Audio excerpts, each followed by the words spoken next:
chosen one.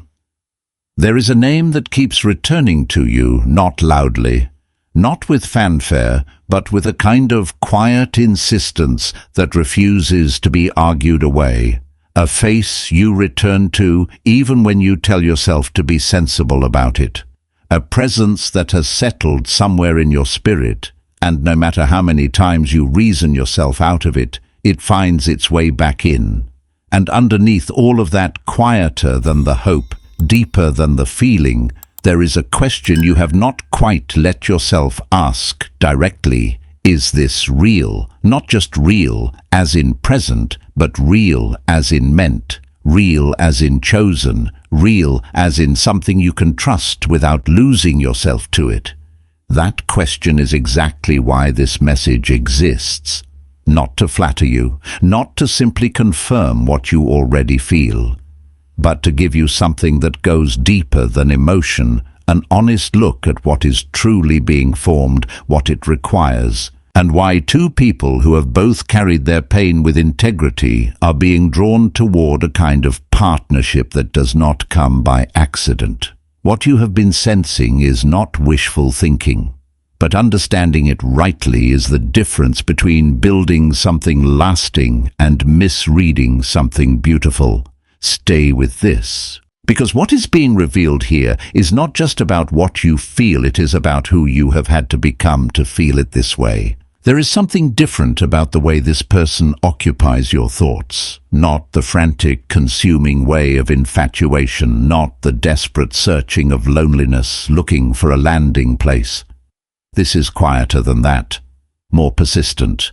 It is the kind of wait that does not ask permission, the kind that waits calmly while you try to rationalize it away and then returns the moment your defenses relax. You have tried to name it. You have told yourself it is nothing. You have reminded yourself of all the reasons to be careful. And yet here you are with the same name in your thoughts and the same pull in your chest, wondering what it means. That pull is not an accident. But here is what matters most. It is not simply a feeling either. You know the difference between feelings and recognition even if you have not put words to it yet. A feeling passes. It rises on chemistry and circumstance and fades the same way.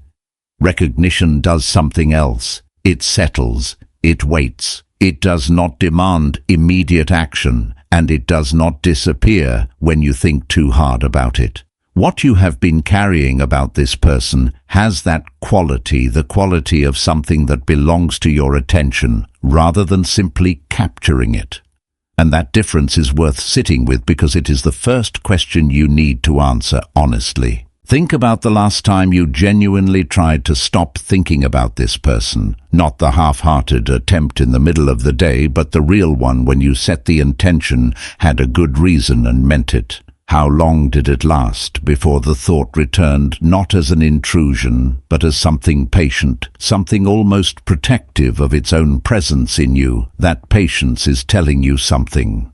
The question is whether you are listening to the right layer of what it is saying. There will be moments, maybe you have had them already, when something ordinary triggers an awareness of how different this feels. Not dramatic, just specific. You are in a conversation with someone else and you notice you are comparing the ease of it to what you feel with this person. Or you are alone with your thoughts and you realize you are not dreading the future the way you used to because something about this connection has shifted the color of it. These are not signs you manufacture. They are observations you make in spite of yourself. What I need you to understand before we go any further is this: the weight you are carrying is not evidence of naivety. It is not proof that you have lost your discernment. If anything, the fact that you are questioning it this carefully, the fact that you are not simply surrendering to the feeling, but asking whether it is real, that is a sign of someone who has learned something through experience. You have been shaped by what you have walked through. And the version of you that is sitting with this question today is not the same person who entered those earlier seasons with an open hand and no frame of reference. Something has been built in you. You may not see the full shape of it yet, but it is there, the kind of inner structure that can hold a real question without being destroyed by the uncertainty of it. That structure matters for what comes next, because what is forming between you and this person is not fragile. It does not require your constant management or your anxious supervision. It requires something quieter and more demanding, your willingness to understand it rightly before you decide what to do with it. The question is not simply whether this person is meant for you. The deeper question, the one that will determine everything else, is this: why this person and why now? And the answer does not begin with them. It begins with everything that happened to you before they arrived. There is something important to name before anything else can be understood clearly, because underneath the pull you feel toward this person, underneath the hope and the recognition and the quiet insistence of it, there is a fear running parallel to all of it. And that fear is not what you might expect it to be. It is not simply the fear of rejection. By now you know how to survive that. You have proven that to yourself more than once, in more ways than you probably care to count. The fear that has more power over you right now is different and more personal. It is the fear that you are wrong again, not about this person specifically, but about yourself, about your own ability to see clearly when it matters most, about whether you can trust what you feel or whether your feelings have been leading you into the same room with different furniture for years.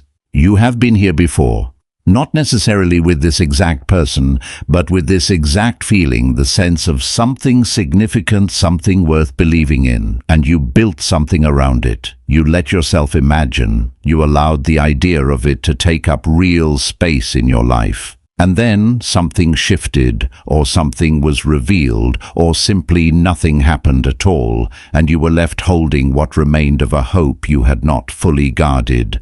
That experience does not just leave a wound, it leaves a question. And the question sounds something like this: if I was wrong then with that much certainty, how do I know I am not wrong now? That question is not weakness, it is wisdom asking for a better answer than the ones you have been given so far. Here is what I need you to see about that fear. It is doing something very specific to you right now. It is not simply making you careful. It is making you doubt the instrument of your own discernment. It is whispering that the intensity of what you feel is exactly the problem, that feeling this much is evidence that you are not thinking clearly enough. So you pull back, you overanalyze.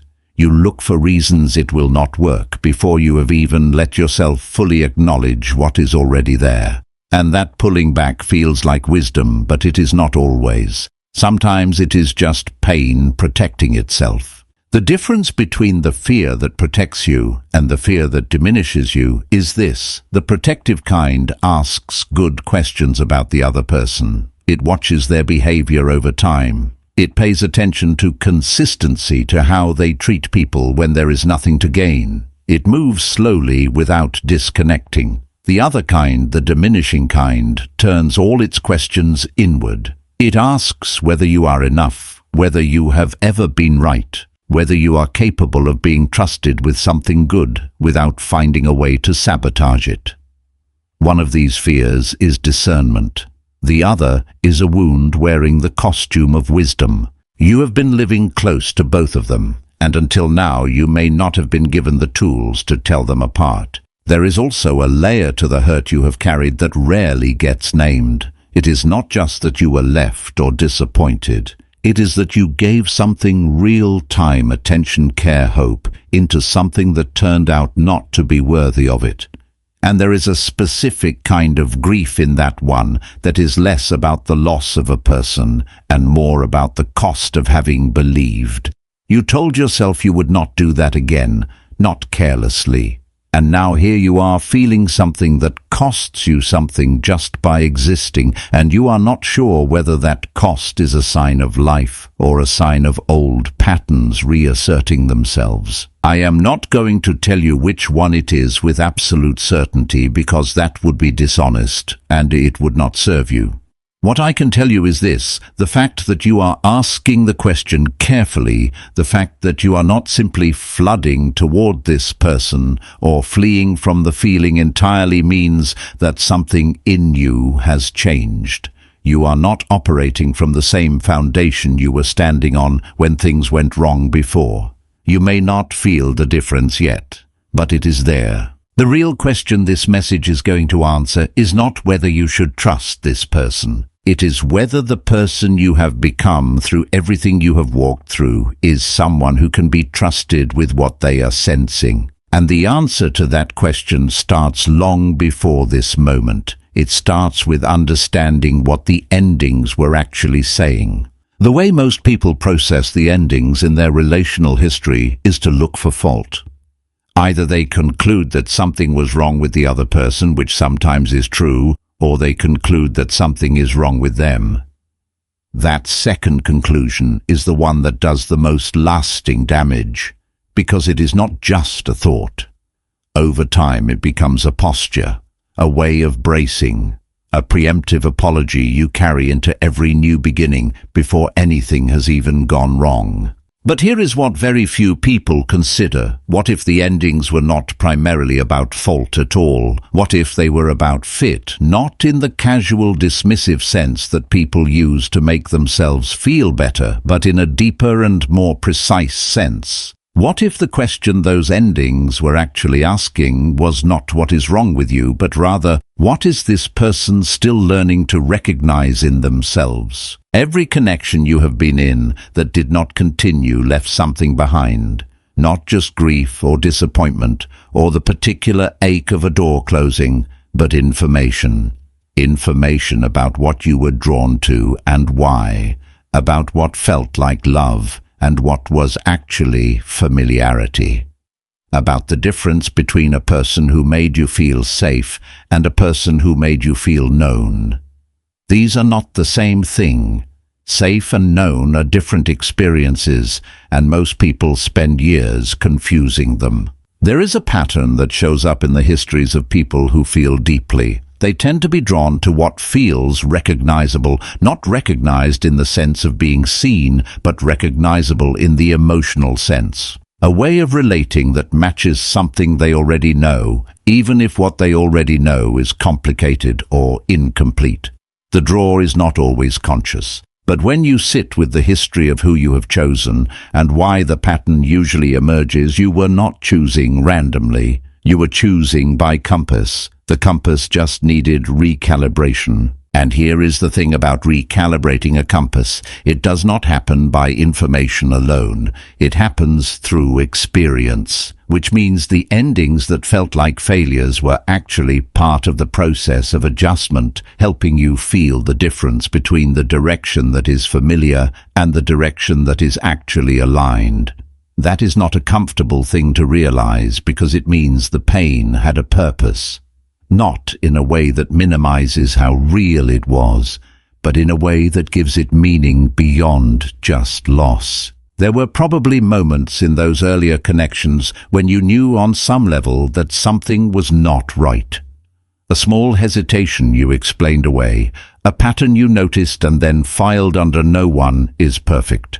A feeling of shrinking slightly, not dramatically, but consistently, in a way that was easy to miss until you were outside of it looking back. Those moments were not you being overly sensitive. They were you being accurate. The problem was not that you could not see clearly. The problem was that you did not yet have permission from your own understanding of yourself to trust what you saw. What the endings were saying, if you listen to them now from this greater distance, is not that you were unworthy of what you hoped for. They were saying that you were still in the process of learning what you actually needed, as opposed to what felt comforting or what seemed reasonable or what arrived at a moment when you were lonely enough to call it more than it was. That learning is not a failure, it is formation. And formation, real formation, the kind that shapes how you recognize truth, does not happen quickly or comfortably. Here is the shift. You are not the same person who entered those earlier seasons. Something was deposited in you through each one of them, even the ones that cost you the most. a clearer sense of what you will not accept, a deeper understanding of what you actually need versus what you thought you needed, a capacity for discernment that was simply not as developed before you walked through that particular loss. That development is not a small thing. It is precisely the reason why what you are sensing now deserves a different kind of engagement than the way you engaged before. Not a more guarded engagement, a more grounded one. There is a difference. Guarded keeps you safe by keeping everything at a distance. Grounded allows you to be fully present while staying rooted in what you have learned. One closes the door. The other teaches you to stand at it without losing yourself. The calibration that happened through those endings, that is what makes you capable of recognizing what is actually in front of you now. And there is one more layer beneath it that is even more important to understand. It is what happened to you when nothing was in front of you at all. There is a kind of season that does not look like progress from the outside. It is the season when nothing remarkable is happening in your relational life. No new connection forming, no clear answer arriving, no one standing in front of you demanding your attention and your hope. From the outside, it can look like stagnation. It can feel from the inside like being overlooked, or like being in some kind of holding pattern that no one else seems to be in. But something happens in that season that cannot happen any other way. When there is no relationship to anchor your attention, no person to define yourself in relation to, no emotional urgency to respond to, you are left with the clearest possible mirror, yourself. And what you do with that mirror determines more about your future than almost any other single factor. Some people spend those seasons turning away from it. They fill the space with distraction, with busyness, with the low-level hum of things that keep the deeper questions from getting too loud. That is understandable. The deeper questions are not always comfortable. But some people, and you may be one of them, spent that season actually sitting with what was there. Maybe not by choice or not entirely by choice. Maybe life simply did not cooperate with the distraction strategy, and you found yourself with no option but to feel what was present, to ask what it meant to confront the things about yourself that had been easier to ignore when someone else was occupying the foreground. That confrontation is not pleasant, but it is productive in ways you may still be underestimating. Here is what solitude, real solitude, deposits in a person who does not run from it: the ability to know what they feel before they perform what is expected. The capacity to identify the difference between "I want this because it genuinely aligns with who I am" and "I want this because I am tired of wanting things alone." These two motivations can look identical from the outside. They can even feel similar at first, but they lead to entirely different places, and only a person who has had enough time alone to know the difference between their authentic desire and their loneliness can tell them apart in the moment. You have been developing that ability, perhaps without fully realizing it. Think about how you carry yourself now, compared to a few years ago, not in terms of confidence as a performance, but in terms of how quickly you recover from difficult moments, how long it takes before anxiety returns to baseline after something unsettling happens. How much more clearly you know what you want from a conversation, a relationship, a day. How much less willing you are to accept treatment that does not match the standard you have quietly established for yourself, not out of arrogance, but out of self-knowledge. These are not small changes. These are the signs of a foundation being built. That foundation is exactly what this connection requires. Because here is what would happen if what you are sensing about this person had arrived 2 years earlier, or 3 or 5, you would have brought a different version of yourself to it. Not a worse version, just a less complete one. One that was still learning to stand and would have leaned too heavily on the connection to stay upright. One that was still figuring out the difference between love and rescue. One that had not yet developed the patience to let something real take the time it needs to be real, rather than rushing it into a shape that felt reassuring but was not actually stable. Timing is not cruelty, it is precision. The person on the other side of this connection has been going through their own version of this. You cannot see it.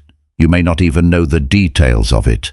But the same formation that has been happening in you, the same process of being shaped through silence and loss, and the accumulated pressure of becoming someone who can carry something real, has been happening in them.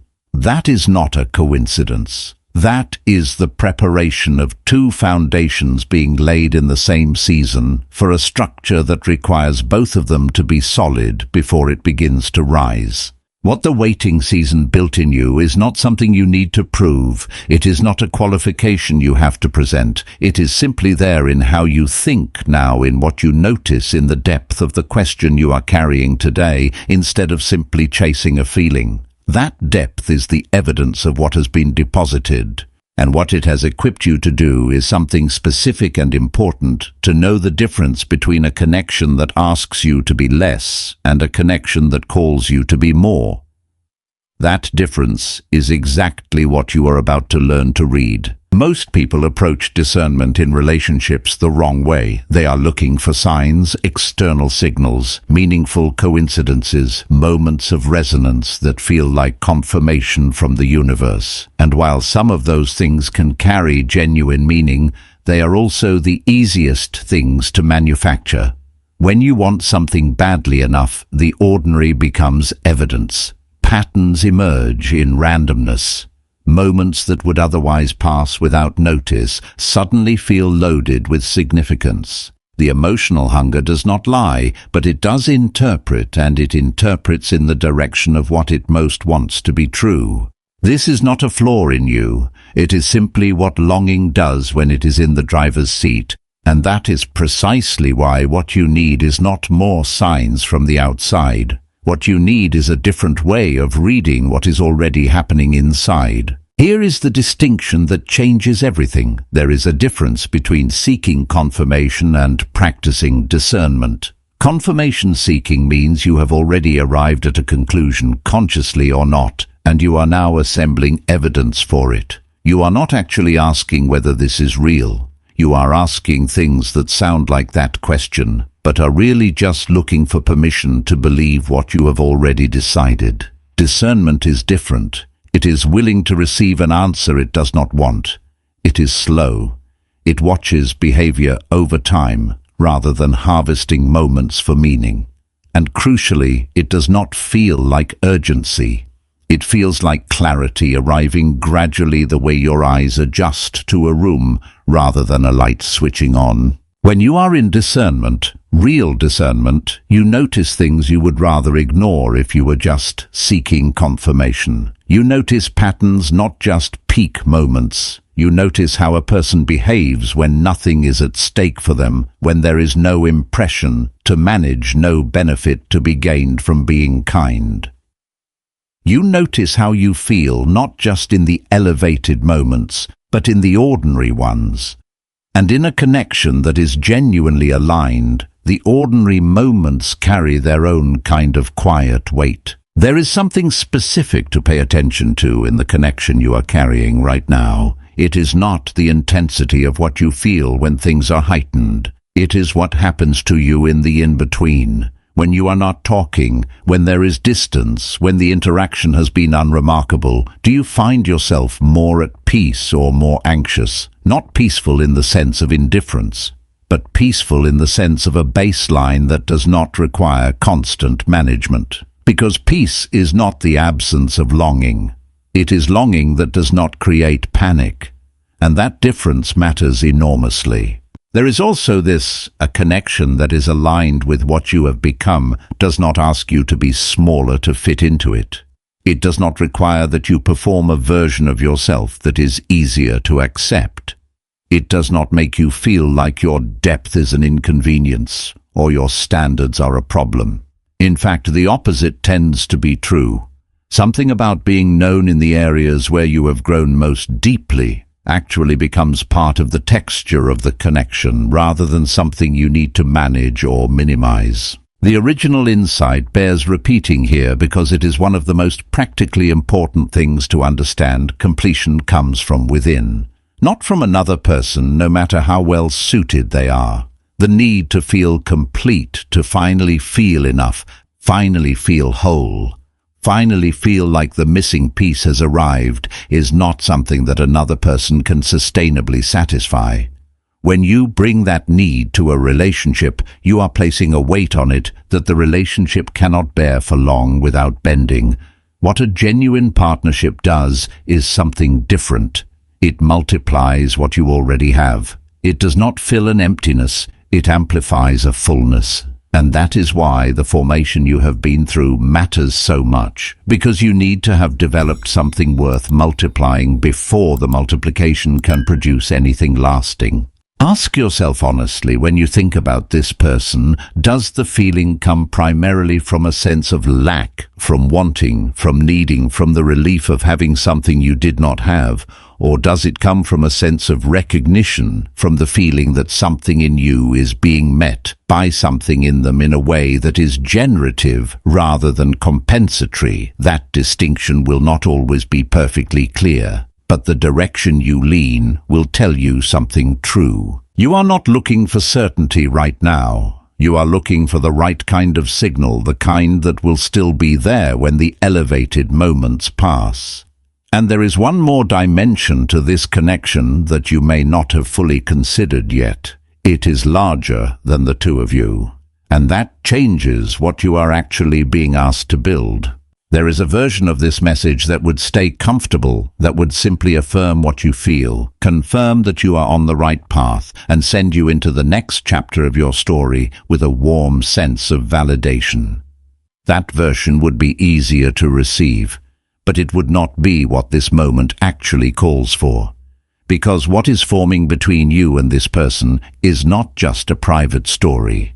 It is something that was designed to produce something beyond itself. Let that settle for a moment before you react to it. When two people who have both walked through genuine formation, who have been shaped by loss, refined by waiting, taught through experience to know the difference between what they want and what they actually need, when those two people come together, something happens that does not happen when formation is absent. It is not magic. It is not even particularly dramatic, but it is significant. The depth that each person brings begins to interact with the depth of the other, and what emerges from that interaction is a kind of wisdom that neither could have generated alone. A kind of stability that does not require perfect circumstances to maintain itself. A kind of influence, quiet, sometimes invisible but real, that reaches people without being aimed at them. You may have already felt a version of this in small moments with this person. A conversation that left you thinking differently about something you thought you already understood. A perspective they offered that reordered something in you without any effort on their part. The sense that the quality of your own thinking sharpens slightly in their presence. These are not accidental. They are the early signals of what the connection is capable of at its fullest expression.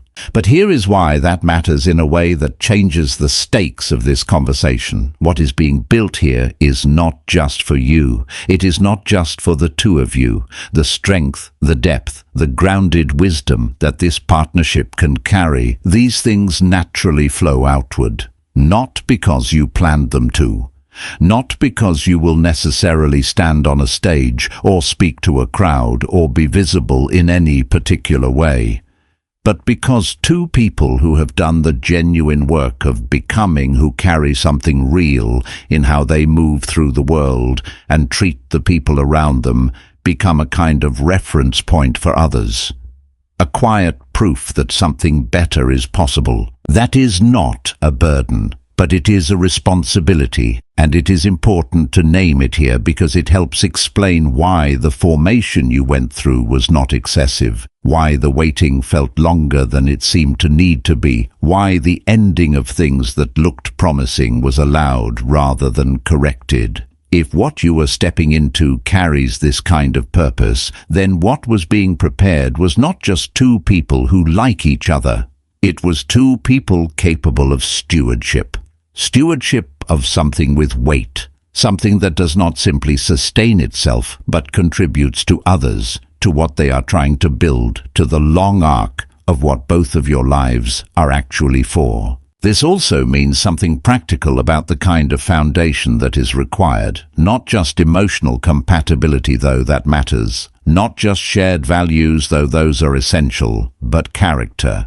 The kind that is visible in small choices, in how you speak to people who can do nothing for you, in what you do when no one is watching, in how you handle the moments where your ego and your integrity pull in different directions. That character is not developed quickly. It is developed through exactly the kinds of seasons you have both been in. Think about what it means to be trusted with something that matters. When something of genuine value is placed in your hands, it does not only feel like gift, it also feels like weight. Not a crushing weight, but a weight you are aware of. A sense that this deserves your best attention, your most careful thought, your willingness to not cut corners even when cutting corners would be easy. That is what being chosen actually means in this context. Not that you are elevated above others, but that you have been entrusted with something that requires maturity to carry well. And both of you are becoming ready for that, even if one of you is further along in seeing it than the other right now. What is forming in them in this season, in the parts of their story that are still private, is running parallel to what has been forming in you. Not identical, probably not even visible from your vantage point, but designed to meet yours in a way that produces something that neither of you could produce alone. The word most powerful has not meant what you thought it meant. And understanding what it actually means will change everything about how you step into this. When you heard the words most powerful couple, something responded in you. Maybe it was hope. Maybe it was longing. Maybe there was a quiet part of you that felt seen by the phrase, as if it was describing something you had always sensed was possible, but never let yourself name directly. And that response was honest and it was real. But it was also like most honest responses to something that speaks to a deep longing, responding to a meaning you had projected onto the words rather than the meaning the words were actually carrying. Because most powerful, as the world defines it, is a very specific thing. It is visible, it is recognized, it is the kind of strength that gets noticed, that generates admiration, that is confirmed by external markers, by influence others can see, by the kind of life that looks a particular way from the outside. And that definition is not wrong exactly. But it is surface, it is the version of power that requires an audience to exist. And what is being spoken of here is not that kind. Here is the revelation that the rest of this message has been building toward. The most powerful connection is not the most visible one. It is not the one that generates the most admiration or the most envy or the most impressive story to tell. It is the one that remains. The one that chooses repeatedly over time to keep building rather than to perform.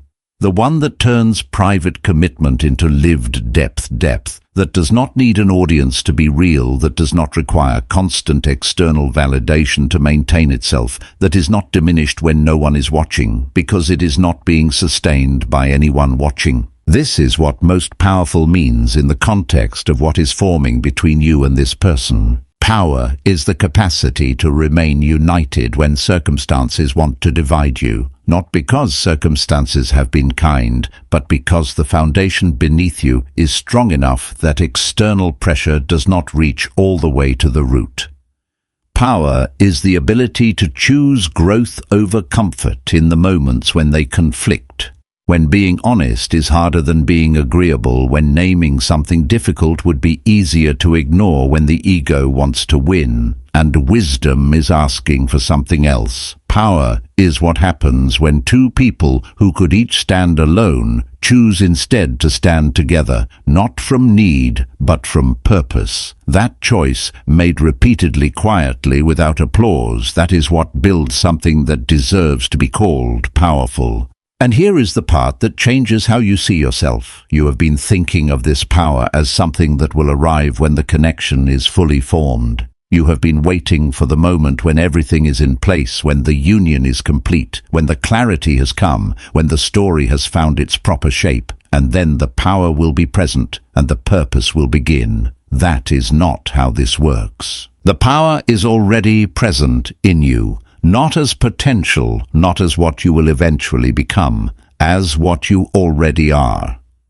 Every season of difficulty you moved through without becoming bitter made a deposit. Every moment you chose to stay honest when dishonesty would have been more comfortable added to the foundation. Every time you drew a boundary that cost you something, every time you forgave without returning to the thing you forgave, every time you sat in uncertainty without forcing resolution, you were building. And what you built is not nothing. It is the character that makes this kind of partnership possible to sustain. That reframing is not a small thing, because it means you are not standing at the beginning of this story waiting for something to arrive. You are standing in the middle of a story that has already been forming you for this. The version of you who is reading this today, the version who asks the careful questions, who carries hope without surrendering discernment, who knows something has changed in them, even if they cannot always point to exactly when that version was not always here. It was built. Through experience, you would not have chosen through loss that was real, and not minimized through the long discipline of becoming someone who can hold something valuable without crushing it. Chosen one.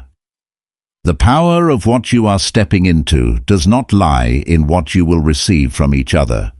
It lies in what you will become capable of giving to each other, to the people whose lives yours will touch, to the purpose that is larger than both of you. The partnership that is forming is not primarily about being completed. It is about being commissioned. And it requires exactly what you have become, someone who has been forged enough to carry something real. This is also the moment to speak plainly about what that responsibility looks like. Power without humility corrodes. The strength of this connection will not be maintained by the confidence that it is special. It will be maintained by the daily choices to treat it as a stewardship, to protect what is building with wisdom, to address what surfaces with honesty, to choose growth over ego when the two diverge. Being chosen is not a guarantee. It is an invitation that can be accepted or declined in 100 small moments over time. You have the capacity to accept it. The question now is what that acceptance requires in practice.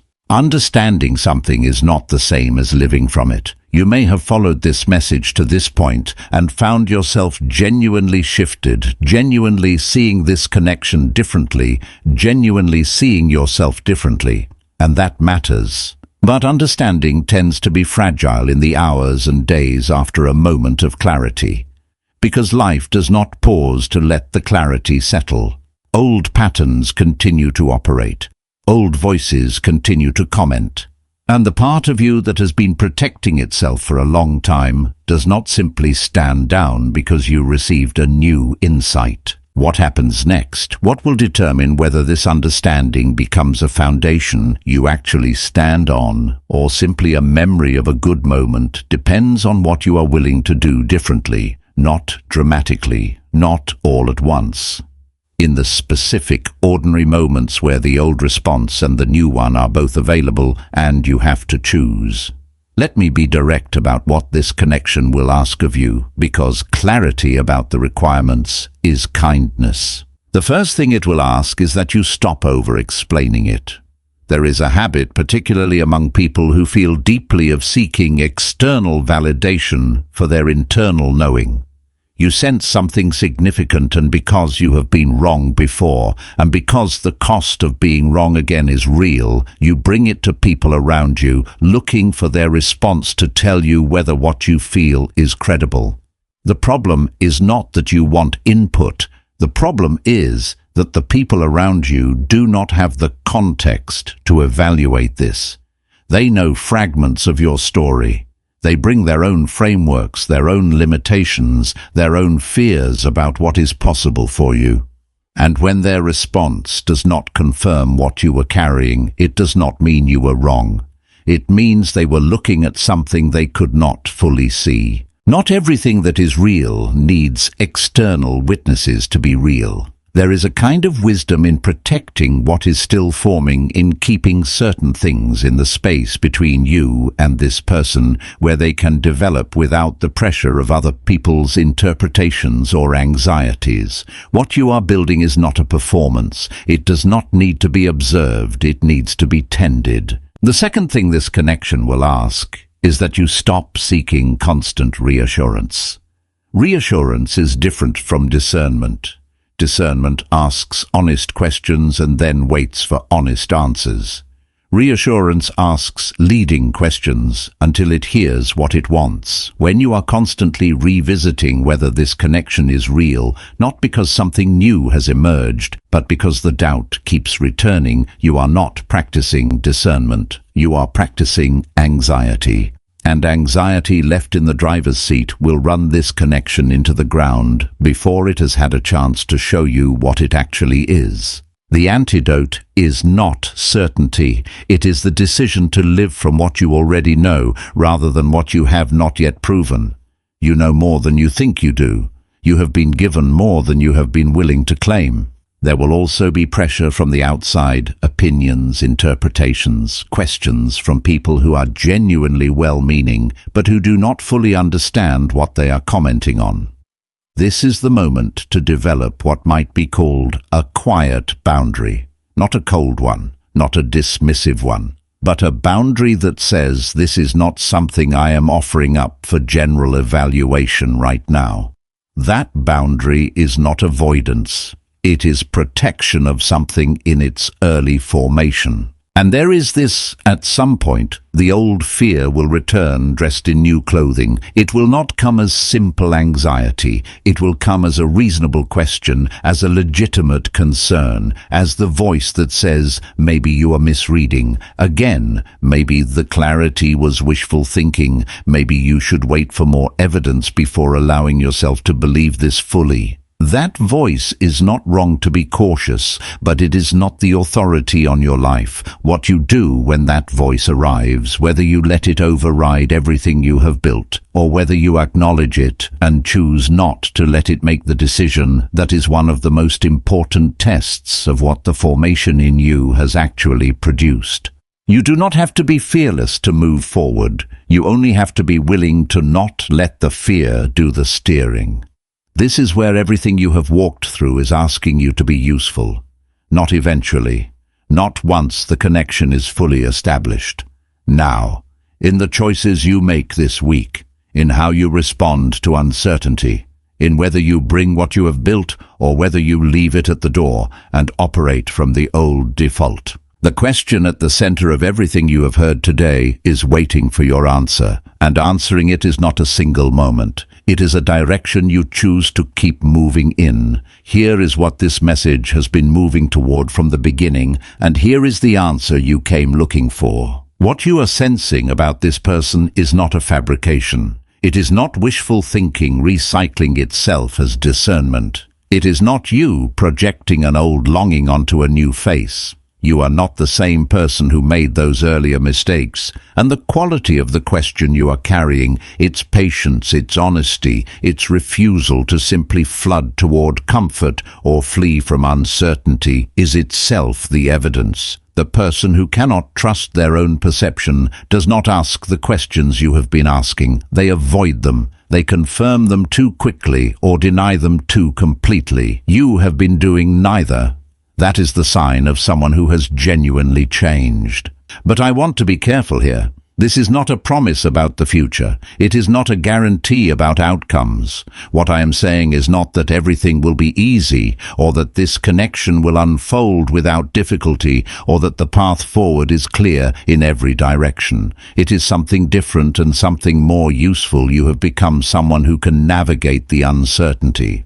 Not because you have been given a map, but because you have developed the internal stability to walk forward without one. That is the real power this message has been describing. The choice in front of you is not whether to pursue this person or not pursue them. It is a deeper choice than that, and it is one you will keep making over time rather than once. The choice is this: are you going to keep operating from the old version of yourself, the one that needed constant reassurance, that could not trust its own discernment, that looked for external confirmation before it allowed itself to believe anything, or are you going to begin operating from the version that has been built through everything you have walked through? Because those two versions of you will handle this connection very differently. And the one you choose to lead from will shape what this becomes. Stop waiting for absolute certainty before you allow yourself to be present in this. Certainty is not what faith asks for. Presence with discernment, and without abandoning yourself, that is what is being asked of you. And presence is not the same as recklessness. You can be fully here, fully engaged, fully open to what this is becoming while still watching behavior over time. While still noticing whether the qualities that matter, not just the qualities that feel good, but the ones that build, are present and consistent.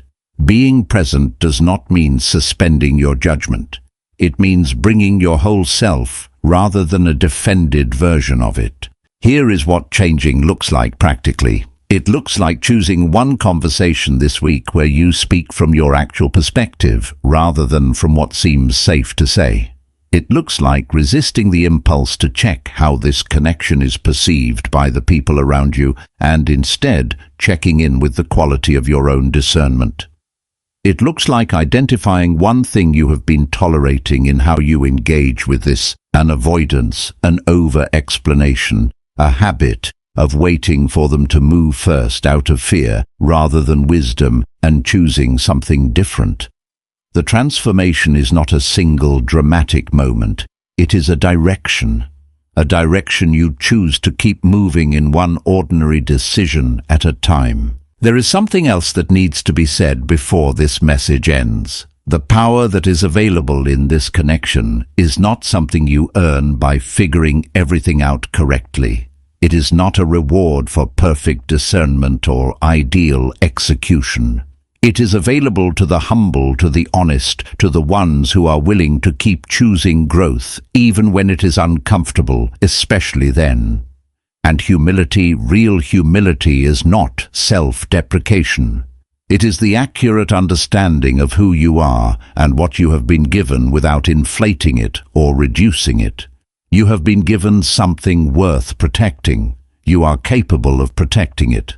But that capability requires ongoing choosing, not a single decision made once.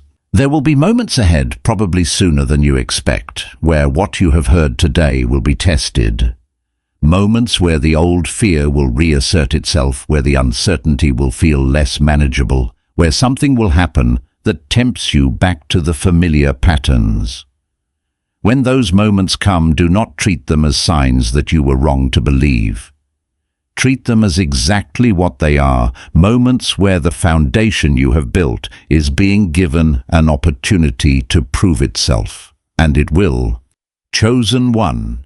You are not who you were. The seasons that shaped you were real, and what they built in you is real. The connection you are carrying deserves the person you have become, not the person you were before, not the person you used to apologize for being, but the one who has been quietly constructed through everything you have survived and chosen and endured. That person is ready, not in the sense of having no more growing to do, but in the sense of having enough strength, enough discernment, enough depth to step forward without waiting for permission that was never yours to wait for.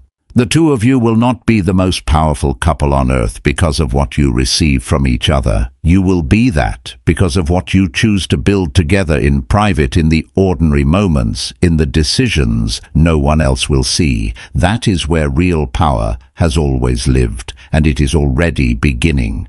Walk forward, not in fear, not in the desperate need to know everything, but in the quiet confidence of someone who has been prepared for this and who is finally ready to live like it. If this message spoke to something real in you today, share it with someone who needs to hear it. And if you want to keep going deeper in your own journey, there is more waiting for you.